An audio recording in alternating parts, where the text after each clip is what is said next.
Greetings and salutations, my beautiful people. Did you like that smooth turnaround there? Well, if anything deserves a smooth turnaround, it's this video, because it's the beginning of something new for this channel, and I'm excited for it. I'm so excited I've got a stamp on the floor. Welcome, one and all, to a very special time of the year. Yeah, more important than Halloween. More important, more special than Christmas.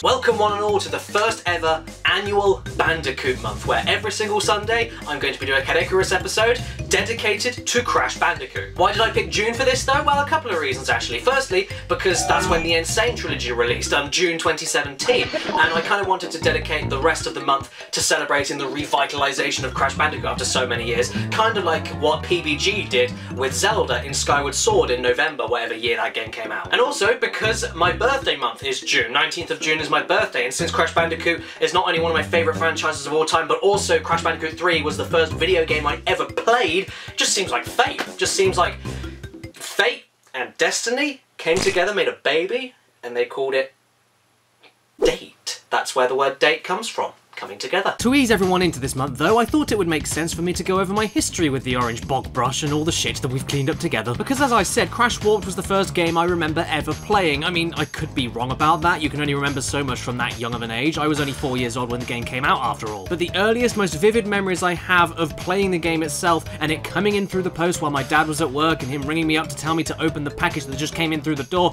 and he asked me over the phone excitedly what it was inside the package, and I said, yeah, I didn't have a fucking clue. I didn't know anything about PS1. I was still scared of Smudger from Thomas the Tank Engine, for fuck's sake. They actually locked him into a shed with no wheels and left him to die! So because of those memories and sensations, how fresh it all felt, looking at the cover and thinking, what is this? Ooh, I want to touch it. Ooh, he's got teeth. And seeing that even though it looked like a kid's toy, it wasn't actually a toy but a disc instead, this all makes me pretty sure this was the first video game I actually played with a controller. I wasn't completely brand new to the concept of video games. It's not like I didn't know what they were. I mean, I remember back in the day, my mum actually told my dad he couldn't set up the PS1 when it was brand new in the living room because it would cause too much disruption for everything else going on, so it had to be set up in my bedroom when I was very small. And I have vivid memories of the original Tomb Raider and the original Wipeout being played in the background, flashes of it coming onto my face in the morning on an early Sunday morning while I was having a sleep in. I kind of remember bits and pieces of things like that. But as far as me actually physically playing a game is concerned, yeah,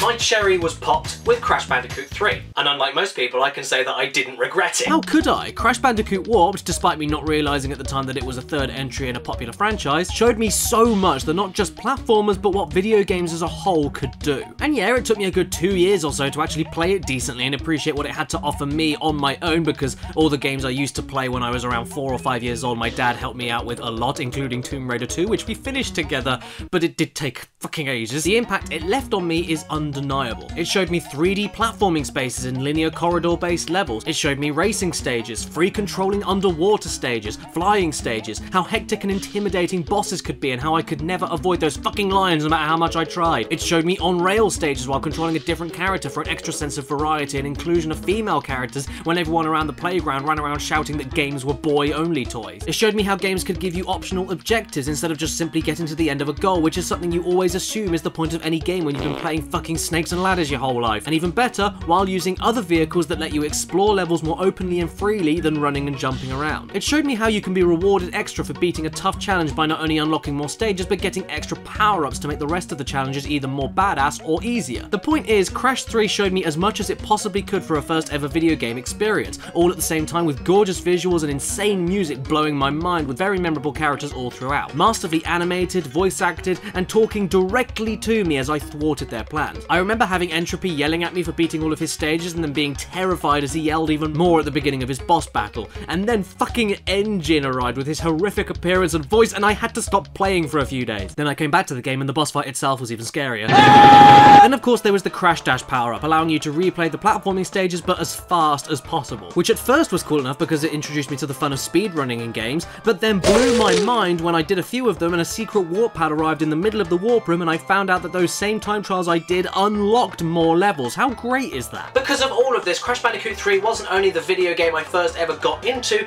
but it also became one of my favourites even to this day, and it made me become a Crash Bandicoot fan from that moment onwards. I got these incredible action figures for a Christmas one year that only today I realised are incredibly rare and valuable after searching them up on eBay. And that's really sad for me because nowadays my own figures are either completely lost, in multiple pieces deep in the void of a bath toy bucket at my parents' house, or living with my sister in her flat a couple of hours away from me, and I hate to think what she's actually doing with the fucking things. I also had these amazing glow-in-the-dark Crash pyjamas that I did have a photo of me wearing at some point, but I can't find that photo anywhere, and this naturally led me on to learning more about Crash the older I got and wanting to go back in time to the older games. Just before Wrath of Cortex was released, I managed to get my hands on Crash Bandicoot 2 after I played this demo disc absolutely religiously over and over again with the first Polar Bear stage. When I finally got around to the full game, I remember liking it a lot, but finding it a little trickier and more restrictive than 3 because of the lack of power-ups and good boss fights. But I did appreciate how much it didn't hold my hand compared to Crash 3. I felt very tested and like a big boy in my big boy pants. The soundtrack totally blew my mind to the point of me hitting puberty early, and I really loved all the fresh stages I wasn't expecting, like the sewer stages, the jetpack stages, and of course the Polar Bear stages that, despite me knowing inside out from the demo,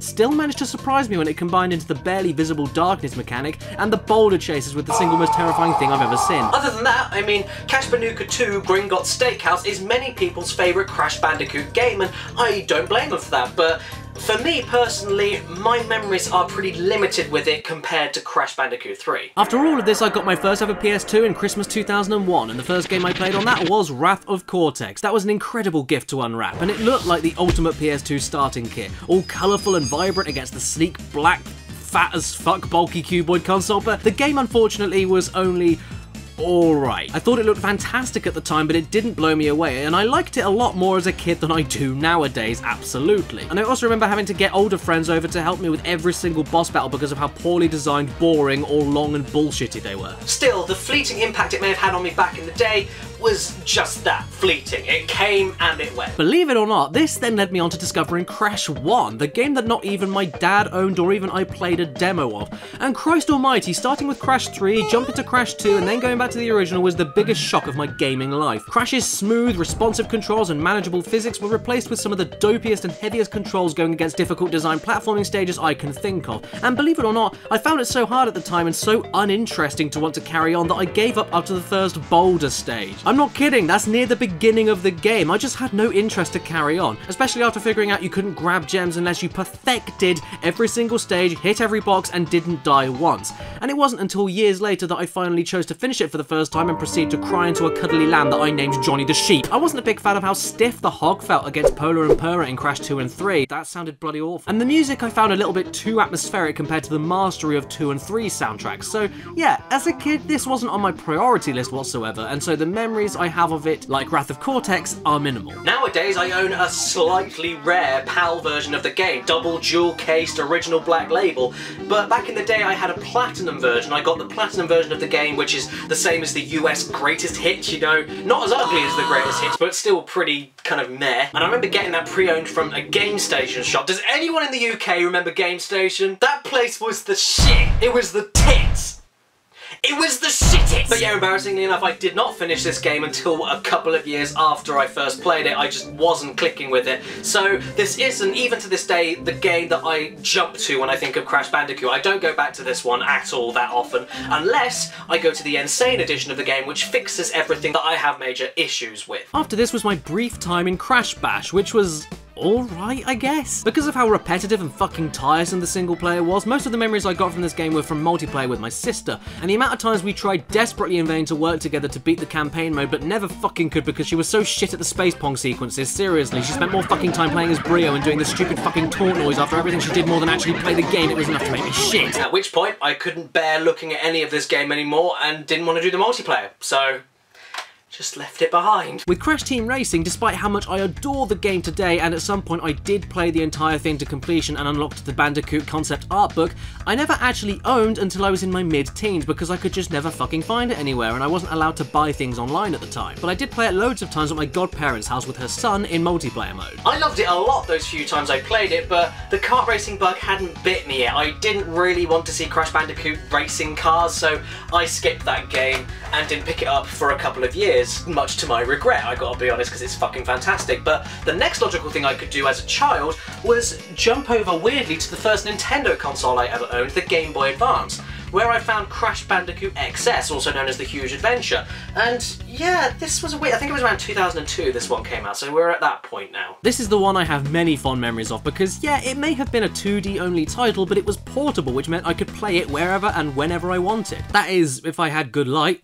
Or I had a horrible plastic facehugger attached to it that made it look like the Game Boy was stuck on life support. The game itself was a culmination of all the side-scrolling stuff I loved from Crash 2 and 3, but crushed down into GBA graphics with millisecond loading times, and obviously, the fact that it was portable. It wasn't amazing, but I poured many hours into this game for long car journeys to Wales or the New Forest when we went on holiday back in the day. And since it was the first portable Crash game I owned, it was the first time I was able to jam out to a Crash soundtrack outdoors with my headphones, since I couldn't get the PS1 game soundtracks on my mum's CD Walkman. Yes, kids, those were the fucking days. I had to listen to my fucking Game Boy Advance in the pause menu of the Crash Bandicoot stages. I don't think the Dark Ages ever went away. My sister was the one who owned Crash 2 Entrance, the game out of the two that I actually prefer, but I didn't form many memories with it since I was fully aware every time I played it that it was my sister's game, and so I didn't invest nearly the same amount of time into it as the original game because of that. I'm getting ahead of myself though, so what happened after XS, aka The Huge Adventure? Well, I received Crash Nitro Kart. Whoa! And honestly, because again, the kart racing bug hadn't bit me and I missed CTR,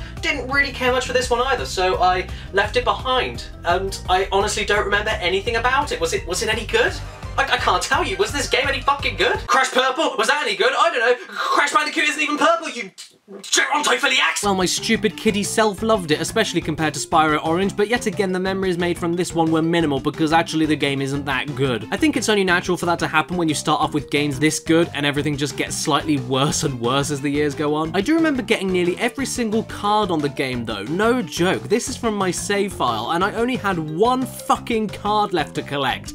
One! I traded with my sister on her copy of Spyro Orange, I did every minigame over and over to collect Wumpa Fruit and went to every single Moneybags room multiple times for a lucky chance to grab any and all cards I could. I could make a fucking shelter for the homeless with the amount of duplicate cards I got, and yet I couldn't find this one card. And even better, I've got nothing to show for any of this. Collecting trading cards in Crash Purple that do nothing? What was I thinking? This cartridge is basically a physical manifestation of my life that I have wasted. This is basically wasted life, and if I could take the save file out of the game and put it back into my body to give me the extra hours or days or however long I spent on it into my life just to live a little bit longer, I would fucking do that.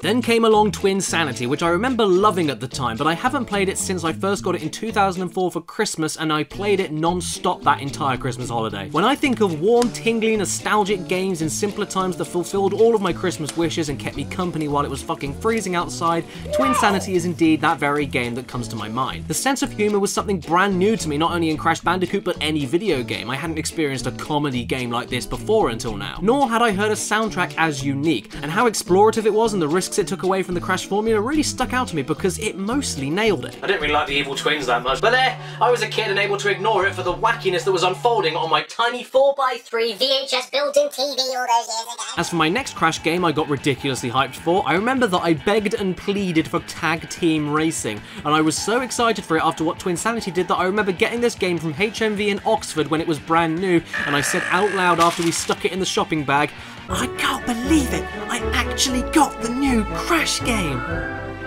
I was a very melodramatic cock. Believe it or not, this game I have fond memories of, and there's one reason for that. It was the first video game I learned to cheese. The first ever video, I was like 11 years old at the time. This was the first video game I was able to break in half, and that's the only reason I remember it. The rest of it, couldn't give a fuck. I just remember breaking this game to pieces. Not physically, I mean, it's just so fucking easy. All you do is merge with a character that fires rockets like Engine, let the computer do the driving for you flawlessly, destroy absolutely everything with 2 hits maximum with the rockets, and then like a true parasite, after you're done with your host, break free from them and leave them to die as you take first place. You could do this with every single race in the game, and if you didn't merge with someone at some point, you're asking to come in a low position because of the high advantage everyone else has for merging with other racers. The game wasn't very good, to put it lightly. It's confused, unbalanced, way too fucking easy, and filled with vague, boring hub worlds, giving you the illusion it was a platforming Crash game at the same time as a racing game. But I'm planning a video on tag team racing in the future, so I won't go into much more detail today. All I will say is that this game had this thing in it, and that should be all you need to see for proof on how terrible the whole thing is. After this, I completely skipped Crash Boom Bang on DS because my sister had it and said it was awful, so I didn't even bother.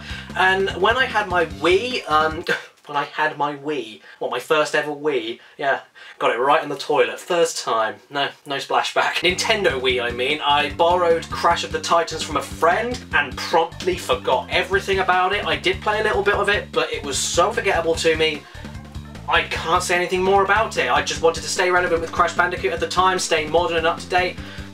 Didn't do anything for me whatsoever, don't remember a thing about it. And the same applies to Mind Over Mutant, at which point I was basically just accepting the fact that I may have been getting fatigued with cartoony, gamey characters, and I had to keep up with all the cool kids and all the older teenagers who were playing stuff like Burnout Paradise. That was like the hot shit back in the day, and Crash Bandicoot just seemed a bit babyish in comparison, so I just assumed that the reason I was forgetting all about that stuff was because I was just getting older, and I just left them to it. I did always come back to the original trilogy though, multiple times throughout the years in fact, and before the Insane trilogy came out and blew my expectations out the water after I made a video complaining about the things I didn't like about it, I did give this iOS game a try called Nitro Kart 3D. To put it simply, throwing your phone in the bin is a more productive thing to do on it than download this pube of a game on it. That's the funny thing though, despite all the highs, the lows, and things just going downhill after 2004 until around 2010 when the last Crash Bandicoot related game was released, Nitro Kart 2 on iOS, the treasured memories I have of the hairy round orange thing and how he introduced me to video gaming is something I wouldn't trade for anything. If it weren't for Crash, I wouldn't be here making videos. It's as simple as that. And I can't tell you how glad I was that after 7 years of total silence, Sony cared enough to bring him back and rock our socks off all over again.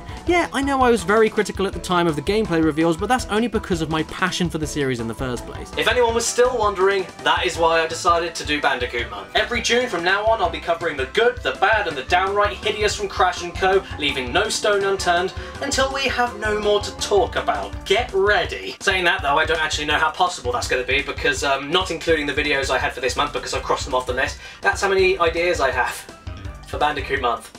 We're going to be here until your grandkids are dead. If it's your birthday today while watching this video, happy freaking birthday to you. Please remember to stay beautiful and get ready for the rest of the month, everybody. Ta-ra.